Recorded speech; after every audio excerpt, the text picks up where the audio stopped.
Welcome back. और मैं आपके साथ एक बार फिर से जुड़ चुका हूँ। BSEV 12th बोर्ड जितने भी 2023 में एग्ज़ाम देंगे उन सब के लिए इम्पोर्टेंट सेशंस होगा। और ये मॉडल पेपर हमारा जो है फिज़िक्स मॉडल पेपर 3 है। ठीक है, तो चलिए समय नहीं गवाते हैं और फटाक से हमारे पास पहला सवाल आ जाता है। मैं आपका बिल्कुल भी समय नहीं लूँगा और आज हिंदी के साथ में इंग्लिश का भी क्वेश्चन में डिस्कस कर दूंगा। ठीक है, तो चलिए सबसे पहला नंबर सवाल देख रहे हैं आपके सामने आ चुका है। ये सवाल है कि ट्रांसफार्मर के परिनमन अनुपात, इसे क्या कहते हैं? ट्रांसफार्मर रेशियो कहते हैं। ट्रांसफार्मर रेशियो, ठीक है, ट्रांसफार्मर रेशियो के नाम से जानते हैं। और ये होता है हमेशा सेकेंडरी वोल्टेज बटा primary voltage, VS upon VP। तो S का मतलब सेकेंडरी और P का मतलब प्राइमरी, तो आंसर हो जाएगा 1 नंबर। ठीक है, ट्रांसफार्मर के लिए सेकेंडरी अपॉन प्राइमरी से याद रखेंगे हम लोग। नेक्स्ट में चलते हैं और ये क्वेश्चन नंबर 2, ध्यान दीजिएगा। क्वेश्चन नंबर 2 क्या कहता है? परिपथ पर वह गुण जो विद्युतीय ऊर्जा को ताप ऊर्जा में बदलते हैं, यानी कि इलेक्ट्रिकल एनर्जी, समझिएगा, इलेक्ट्रिकल एनर्जी टू किस में कन्वर्ट कर रहा है? ताप एनर्जी में। ताप यानी कि हीट एनर्जी में, हीट एनर्जी में। तो ये जो काम करता है प्रतिरोध यानी कि रेसिस्टेंस, इसको याद रखेंगे। ठीक है, कुछ इंग्लिश वाले बच्चों का भी शिकायत था तो मैंने उसका भी तोड़ निकाल लिया है। मैं हर क्वेश्चन को हिंदी और इंग्लिश दोनों में डिस्कस कर देता हूं ताकि नेक्स्ट में चलेंगे। चलिए अगला सवाल, विद्युत हीटर में, हीटर्स यानी कि इलेक्ट्रिक हीटर में किसका उपयोग किया जाता है? तो ये वाला किया जाता है नाइक्रोम का। नाइक्रोम में होता है निकेल प्लस क्रोमियम, इसको याद रखेंगे। और निकेल होता है 80% और क्रोमियम होता है 20%, ये भी आपसे पूछ लिया जाता है। और इसका रेसिस्टेंट कितना होता है? तो रेसिस्टेंट होता है लगभग 3000 ओम, 3000 डिग्री सेल्सियस तक के ताप को झेल सकता है, 3000 ओम तक होता है। ठीक है, अप्रोक्स के लगभग है। चलिए ये 2 चीज याद रखिएगा। नेक्स्ट में आइए, देखो क्वेश्चन नंबर 4, एक समान चुंबकीय क्षेत्र में चुंबक के विक्षेपण में किया गया कार्य होता है। तो चुंबक के विक्षेपण में किया गया कार्य होता है mb into 1 minus cos theta. अब कुछ लोग mb साइन थीटा याद किए होंगे, तो ये होता है क्या? तो ये होता है बालक टॉर्क। टॉर्क होता है मेरे दोस्त, याद रखना, ये टॉर्क बताता है। ठीक है, टॉर्क को हिंदू में क्या कहते हैं? तो बल युग्म कहते हैं, बल युग्म कहते हैं। ठीक है, चलिए नेक्स्ट, 60 वाट और 40 वाट के 2 बल्बों को श्रेणी क्रम में जोड़ा जाए तो उनकी सम्मिलित शक्ति, शक्ति यानी कि पावर पूछ रहा है। तो ये बड़ा सा सिंपल सा सवाल है। तो 60 वाट और 40 वाट श्रेणी क्रम में जोड़ा जाता है, तो टेंशन ना लीजिए, श्रेणी क्रम। तो इसमें सिंपली आप इस तरह से आप डिवाइड कर दीजिए 1/60 अपॉन 1/40। ठीक है, कुछ इस तरह से 1/W लेकर के, ठीक है ना, तो 1/R। तो इसको जोड़ेंगे तो 40 और 60 हो गया 100, 40 गुना 60 गुना कर दिए 0 से 0, 0 से 0, 6 चौका 24 यानी कि 1/W। तो W इक्वल टू कितना होता है? 24। तो 24 वाट का आपका क्या हो जाएगा? आंसर हो जाएगा। ठीक है, चलिए इन शॉर्ट में इसका आपको उस तरीका बता देता हूं कि जब भी किसी चीज़ को श्रेणी क्रम में जोड़ते हैं तो आप सीधा सीधे इसको पैरेलल क्रम में रेसिस्टेंट को जोड़ देते हैं। ये होता है कैसा? तो समझिएगा, सबसे पहले नंबर यहाँ पे क्या होता है कि रेसिस्टेंट जो होता है पावर का अपोजिट होता है। रेसिस्टेंस आपका क्या होता है? पावर का अपोजिट प्रोपोर्शनल्स होता है, इनडायरेक्टली प्रोपोर्शनल्स, इसे कहते हैं इनडायरेक्टली प्रोपोर्शनल। इसका मतलब ये सकता है रेसिस्टेंस आएगा, रेसिस्टेंट का मान बढ़ेगा तो पावर का मान घटेगा, अगर पावर का मान बढ़ेगा तो रेसिस्टेंट का मान घटेगा। ठीक है, चलिए नेक्स्ट क्वेश्चन में आते हैं। विद्युत परिपथ की शक्ति होती है, तो विद्युत परिपथ इसको कहते हैं इलेक्ट्रिकल सर्किट। तो इलेक्ट्रिकल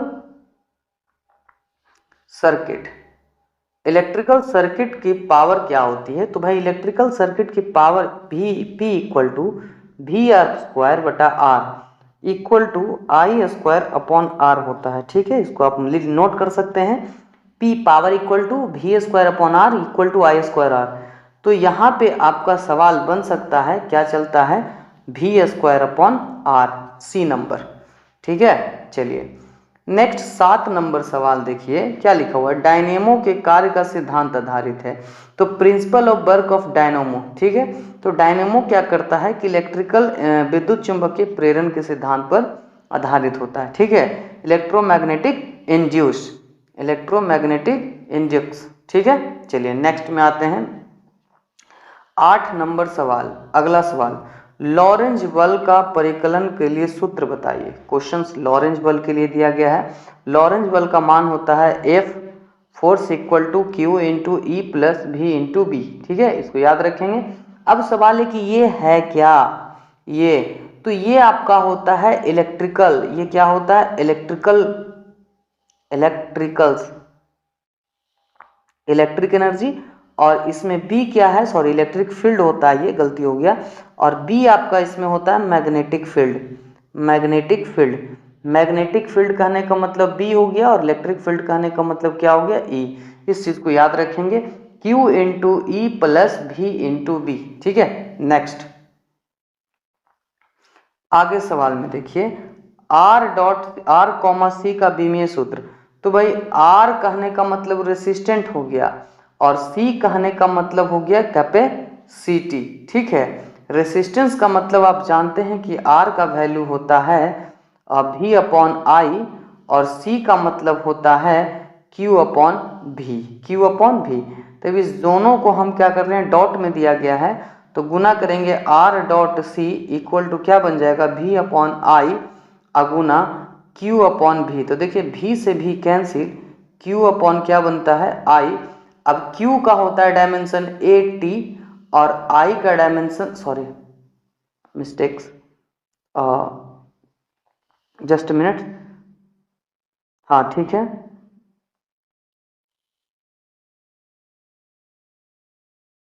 चलिए तो इस हिसाब से हमारे पास क्या बन जाता है, R डॉट सी का वैल्यू बन जाएगा Q अपॉन आई बन जाएगा, ठीक है। अब Q अपॉन आई बन गया, तो इसका जो निकलता है हमारे पास R डॉट सी का बीमा M0L0T। ठीक है, चलिए नेक्स्ट में आगे बढ़ते हैं, चूंकि बाकी सब में कट जाएगा, हमें पूछ रहा है R कॉमा सी का बीमीय सूत्र में। ठीक है ना, तो इस सवाल का जवाब होगा M0L0T। 9 नंबर क्वेश्चन के बाद 10 नंबर क्वेश्चन काफी ज्यादा पूछा जाने वाला सवाल है, और ये पहले भी आ चुका है आपके पास। एक बार फिर से क्वेश्चन देखिए, धारा का शिखर मान का महत्तम मान होगा LCR श्रेणी परिपथ ओमेगा कोणीय आवृत्ति का एक AC स्रोत है। AC स्रोत मतलब होता है अल्टरनेटिंग करंट का सोर्स, तो मैक्सिमम मान पूछ रहा है, तो इसका होता है ओमेगा इक्वल टू 1/√LC। ठीक है, LC। ठीक है, नेक्स्ट में आते हैं हम लोग 11 नंबर सवाल। देखो दोस्त, एक प्रत्यावर्ती धारा, क्वेश्चन समझो, एक प्रत्यावर्ती धारा की शिखर वोल्टता 440 वोल्ट है, इसका आभासी वोल्टता होगा। तो पहले आपको पता होना चाहिए कि आभासी यानी कि वर्चुअल वोल्टेज इक्वल टू कितना होता है। तो आभासी वोल्टता बराबर फॉर्मूला होता है, आप रट जाइएगा इस चीज को, V upon root two. Question में कितना लिखा हुआ है, 400 वोल्टेज, तो ऊपर में लिखेंगे 440 बटा √2, कैंसिल नहीं हो रहा है तो ऊपर नीचे √2 से गुना कर देंगे, √2 इंटू 2 गुना कर दीजिए तो 220, यानी कि वैल्यू आ जाएगा 220 √2, और आपका आंसर क्या हो रहा है, सी नंबर में, 220 √2 का होगा आंसर सी नंबर में। ठीक है, नेक्स्ट में आइए, अगला सवाल देखिए, 25 वाट के 220 वोल्ट, 100 वाट के 220 वोल्ट के दो बल्बों को प्रतिरोध ज्यादा होगा। थोड़ी देर पहले मैंने आपको बताया होगा क्वेश्चन नंबर 5 में कि रेसिस्टेंट जो होता है 1/W, W यानी कि पावर, चलिए पावर का होता है। ठीक है, अपोजिट, ये कैसे होता है, तो आप जानते हैं कि पावर इक्वल टू क्या होता है, V²/R। तो यहाँ देखिए, पावर ज्यादा होगा तो रेसिस्टेंट कम होगा, अगर रेसिस्टेंट कम होगा तो पावर ज्यादा होगा। तो यहाँ पे देखिए पावर ये ज्यादा है तो रेसिस्टेंट क्या होगा, इसमें कम होगा, ये क्या होगा, रेसिस्टेंट कम होगा। यहाँ पे पावर कम है तो रेसिस्टेंट क्या होगा, अधिक, तो आंसर क्या हो जाएगा, 25 वाट का बल्ब ज्यादा प्रतिरोध देगा। आंसर क्या होगा, 25 वाट का बल्ब ज्यादा प्रतिरोध देगा। ठीक है, नेक्स्ट में आते हैं हम लोग, प्रत्यावर्ती धारा। समझिए, प्रत्यावर्ती धारा निम्न में से कौन सा प्रभाव प्रदर्शित करता है, तो प्रत्यावर्ती धारा इसमें से हीटिंग इफेक्ट, कौन इफेक्ट, हीट इफेक्ट, जिसे कहते हैं उष्मीय प्रभाव। जिसे क्या कहते हैं? उष्मीय प्रभाव। 14 नंबर क्वेश्चन, एलर परिपथ की प्रतिबाधा। प्रतिबाधा बालक होता है इम्पेडिमेंस, ठीक है, क्या कहते हैं इसे? इम्पेडेंस, ठीक है, इम्पिडेंस, ये होता है प्रतिबाधा। और प्रतिबाधा का होता है फॉर्मूला, सॉरी सर्किट, इस कुछ इस तरह से, ये हुआ आपका आर और ये हुआ एसी करंट, जिसे हम लोग कहते हैं एलआर सर्किट। ये कहलाता है एलआर सर्किट और इसका फॉर्मूला होता है, प्रतिबाधा का फॉर्मूला होता है under root R square plus omega square plus L square, ठीक है। एल स्क्वायर को ही हम लोग एक्सएल भी कहते हैं, ओमेगा इंटू एल को ही एक्सएल कहते हैं, और यही आपका इम्पेडेंस कहलाता है, जिसे हम एक्सएल से सूचित करते हैं। XL equal to omega L भी लेते हैं, ठीक है। चलिए नेक्स्ट, अगली सवाल है विद्युत चुंबकीय तरंग, तो इसे इलेक्ट्रोमैग्नेटिक वेव कहा जाता है, कि अस्तित्व का प्रायोगिक पुष्टि किसने किया? यानी कि प्रायोगिक पुष्ट कहने का मतलब एग्जिस्टेंस को किसने बताया था? ईएमडब्ल्यू के एग्जिस्टेंस को किसने साबित किया था? तो ये वैज्ञानिक जो किए थे हर्ट्ज, क्या किए थे? हर्ट्ज, नाम याद रखिएगा, हेनरी हर्ट्ज, ठीक है। तो इसका आंसर होगा हेनरी हर्ट्ज। 15 का ऑप्शन इधर दिया गया है और आपका आंसर हो गया सी नंबर, ठीक है। चलिए 14 नंबर सवाल, ये 15 का आंसर था हेनरी हर्ट्ज। तो 16 का कहता है कैथोड किरणें होती है, तब भैया कैथोड जो होती है निगेटिव किरण होती है। कैसी किरण होती है? निगेटिव होती है। और ऑप्शन में देखा जाए तो ये पॉजिटिव होता है और ये निगेटिव होता है, ये कि निगेटिव होता है। तो आपका आंसर क्या हो जाएगा? इलेक्ट्रॉन। न्यूट्रॉन जीरो होता है, फोटोन भी आपका जीरो होता है, कोई चार्ज नहीं होता है। न्यूट्रॉन पे कोई नहीं चार्ज होता है, फोटोन पे भी कोई चार्ज नहीं होता है, ठीक है। नेक्स्ट, चलिए अगला सवाल, किस कारण से वायु का बुलबुला पानी के अंदर चमकता हुआ दिखाई दे रहा है? तो पानी के अंदर जो चमकता हुआ दिखाई देगा वो पूर्ण आंतरिक परावर्तन होगा। क्या होगा? पूर्ण आंतरिक परावर्तन होगा। तो 17 का जवाब जो हमारे पास आएगा वो सी नंबर। क्यों? आंतरिक परावर्तन किसे कहते हैं? तो देखिए ये हमारे पास ये नॉर्मल हो गया, यहाँ से किरण आ रही है तो ये कौन बनाता है? आई। और अगर यहाँ पे चल पहले यहाँ गया तो ये बन गया आपका आर, ये अपवर्तन होता है। अगर यहाँ पे चला गया तो ये बन गया 90 डिग्री, तो ये हो गया क्रिटिकल कोण। अगर ये वापस इधर आ गया ग्रेटर देन 90 तो आपका पूर्ण आंतरिक। तो सवाल ये भी पूछ सकता है कि पूर्ण आंतरिक परावर्तन के लिए अपवर्तन कोण यानी कि आर का जो वैल्यू होता है वो ग्रेटर देन 90 डिग्री, 90 से क्या होना चाहिए? ग्रेटर होना चाहिए, ठीक है। चलिए नेक्स्ट, चलो भैया आगे देखते हैं। यदि समान फोकस दूरी फोकस एफ के दो अभिसारी लेंस एक दूसरे के संपर्क में रखे हो तो इसका संयोग फोकस दूरी होगा। तो टेंशन मत लीजिए, फॉर्मूला याद कर लीजिए। फोकस दूरी अगर पतला पतला लेंस रहता है तो 1/f equal to 1/f1 plus 1/f2 होता है। 1/f1 प्लस 1/f2 और दोनों का f है तो a का एक जुट करके क्या होगा? 2/f। और उल्टा कर देंगे तो इसको क्या लिखा जाएगा? f/2 यानी कि c। चूंकि 1/f है तो इसको उल्टा कीजिएगा ना, तो उल्टा कीजिएगा तो f/y कितना लिखाएगा? 2। उल्टा करने के बाद तो सी नंबर आंसर इसका आ जाएगा, ठीक है, f/2।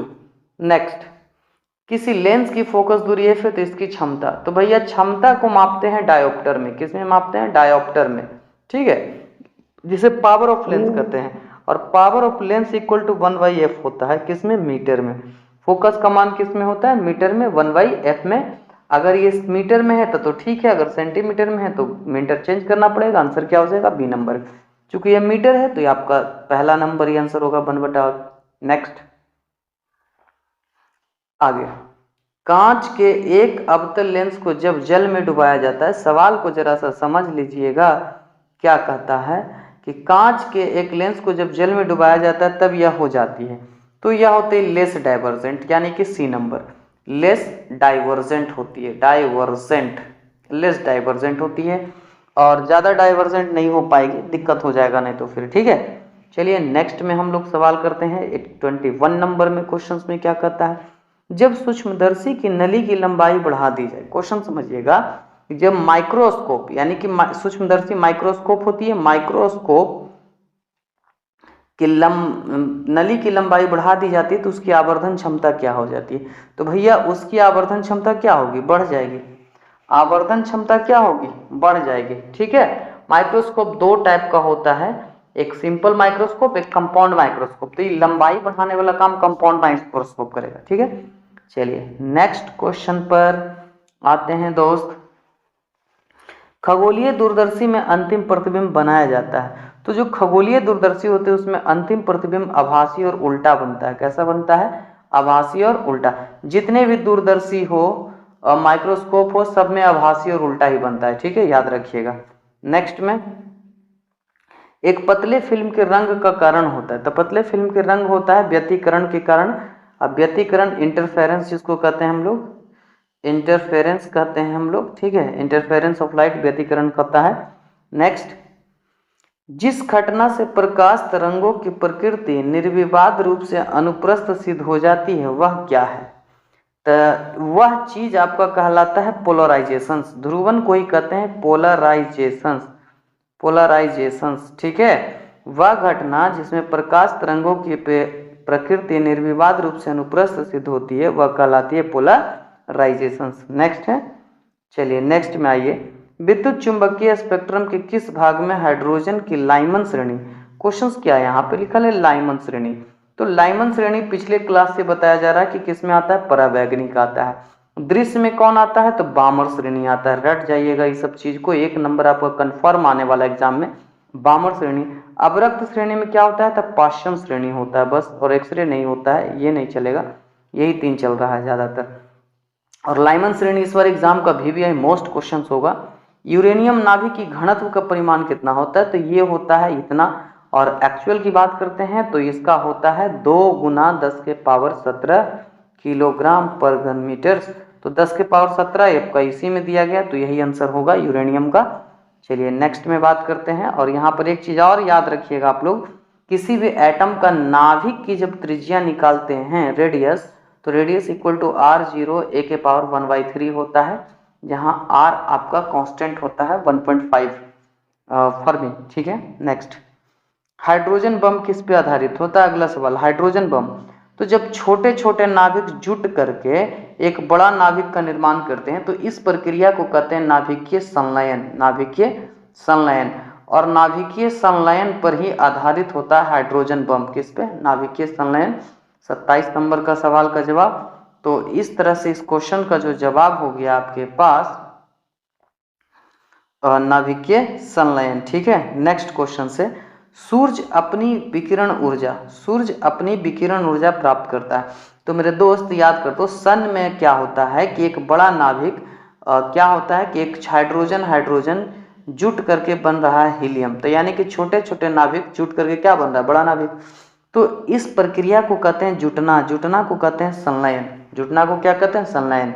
अगर ये उल्टी प्रक्रिया होती तो क्या कहलाता है? विखंडन। ठीक है, चलिए न्यूक्लियन फिजन जिसके कहते हैं हम लोग। नेक्स्ट में, नाभिकों के मिलने से नए नाभिक के बनने और ऊर्जा के मुक्त होने की घटना को क्या कहते हैं? तो नाभिकों के मिलने, तो मिलने का मतलब क्या हुआ? यहाँ पर पकड़िए, मिलने का मतलब जुटना, तो जुटना का मतलब नाभिकीय संलयन। 3 क्वेश्चन अभी इसी पर आया है लगातार।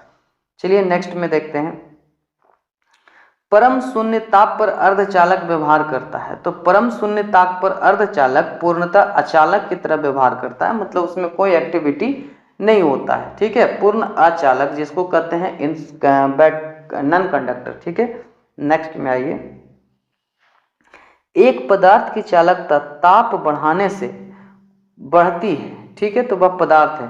तो अगर किसी भी मेटल्स का ताप बढ़ाने पर चालकता बढ़ रहा है तो वो कहलाता है अर्धचालक। अर्धचालक होता है जर्मेनियम और सिलिकॉन, सिलिकॉन जर्मेनियम, याद रखिएगा, अर्धचालक होता है। ठीक है, नेक्स्ट, अर्धचालक में विद्युत चालकता का कारण होता है, यानी कि इलेक्ट्रिकल कंडक्टिविटी होती है, वो किसके कारण? तो वो होती है होल्स के कारण एंड इलेक्ट्रॉन्स के कारण। इसको याद रखेंगे, होल्स एंड इलेक्ट्रॉन्स।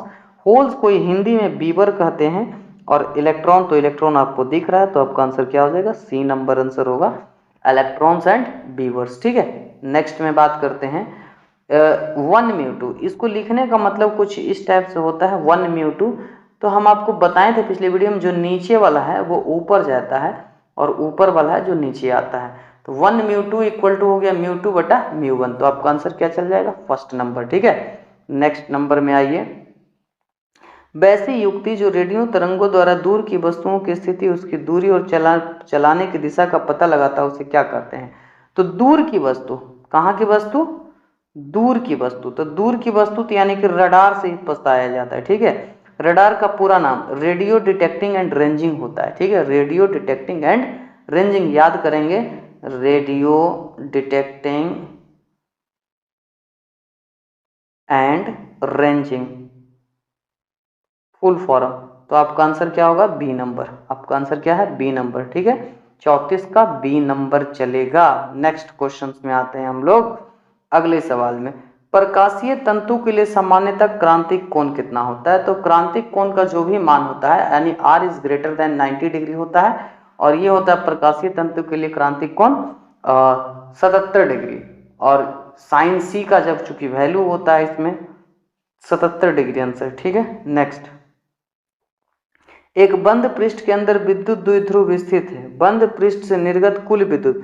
तो कोई भी चीज जब बंद पृष्ठ, यहाँ सिंपल देखिए, बंद पृष्ठ रहता है तो उसका विद्युत फ्लक्स हमेशा जीरो होता है। बंद पृष्ठ वाले सतह, बंद पृष्ठ वाले गोलक का हमेशा विद्युत फ्लक्स जीरो होता है। नेक्स्ट में आएंगे 27 नंबर का क्वेश्चन कर रहा है, पहले इसका नंबर देखेंगे। वायु में गोलीय चालक की धारिता अनुक्रमान्वित होती है, यानी कि ये किसके इन प्रोपोर्शनल होती है? तो भाई गोले के त्रिज्या के प्रोपोर्शनल होती है, गोले के त्रिज्या के प्रोपोर्शनल होती है, ठीक है। नेक्स्ट, अगला सवाल, किरचॉफ के विद्युत परपथी संबंध प्रथम नियम।